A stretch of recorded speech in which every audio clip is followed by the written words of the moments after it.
Item song commercial సినిమాలకి పోలోమంటూ పరిగెత్తుకొచ్చే mass public లో ఈ పాటలకుండే డిమాండ్ అంతా ఇంత కాదు. ఒక దశలో ఐటమ్ సాంగ్స్ తోనే సినిమా హిట్ అయ్యేవి. అలా సినిమాల విజయాల్లో అంతటి ఇంపాక్ట్ చూపే ఈ పాటల్లో ఐటమ్ గర్ల్స్ కి బదులు హీరోయిన్సే నటిస్తుండటంతో ఐటమ్ సాంగ్స్ కాస్త స్పెషల్ సాంగ్స్ గా మారిపోయాయి.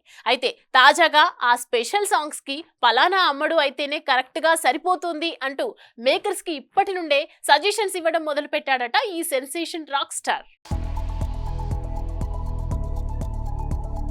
సినిమాల్లో ఐటమ్ సాంగ్స్ కు ఉండే క్రేజ్ అంతా ఇంతా కాదు. ఇక సుకుమార్, అల్లు అర్జున్, దేవిశ్రీ ప్రసాద్ ఈ ముగ్గురి కాంబినేషన్ లో పాన్ ఇండియాను షేక్ చేసిన ఫ్రాంచైజీ పుష్ప 1 సినిమాలో ఊ అంటావా ఊ అంటావా అనే స్పెషల్ సాంగ్ తో సమంత ఎంతలా ఉర్రూతలు ఊగించిందో అందరికీ తెలిసిందే. మరోపక్క పుష్ప 2 లోను శ్రీలీల కిసిక్ మనిపించి ఆడియన్స్ ని మైమరిపించింది. ఈ నేపథ్యంలోనే ఓ ఇంగ్లీష్ మీడియా ఛానల్లో పుష్ప మ్యూజిక్ డైరెక్టర్ దేవిశ్రీ ప్రసాద్ తో మాట్లాడుతూ పుష్ప 3లో స్పెషల్ సాంగ్ ఎవరు చేయబోతున్నారనే ప్రశ్నకే ఇలా దేవి సమాధానమిచ్చారు. పుష్ప 2లోని కిసిక్ పాటలో ఎవరు నటించినా అంతర్జాతీయ స్థాయిలో పాపులర్ అవుతారని మాకు ముందే తెలుసు. శ్రీలీల అద్భుతమైన డాన్సర్ కాబట్టి ఆమెను తీసుకుంటే బాగుంటుందని మేకర్స్ కి చెప్పానని చెప్పుకొచ్చాడు. స్పెషల్ సాంగ్స్ లో మంచి డాన్సర్స్ అయితే బాగుంటుందని, అయితే సాయి పల్లవి, జాన్వీ కపూర్లు ఇద్దరు కూడా బాగుంటారని తెలిపాడు. ముఖ్యంగా శ్రీదేవిలో ఉన్న గ్రేస్ జాన్వీ కపూర్ లో ఉందని, తనైతే ఆ పాటకు మరింత బాగుంటుందని తనదైన శైలిలో చెప్పుకొచ్చాడు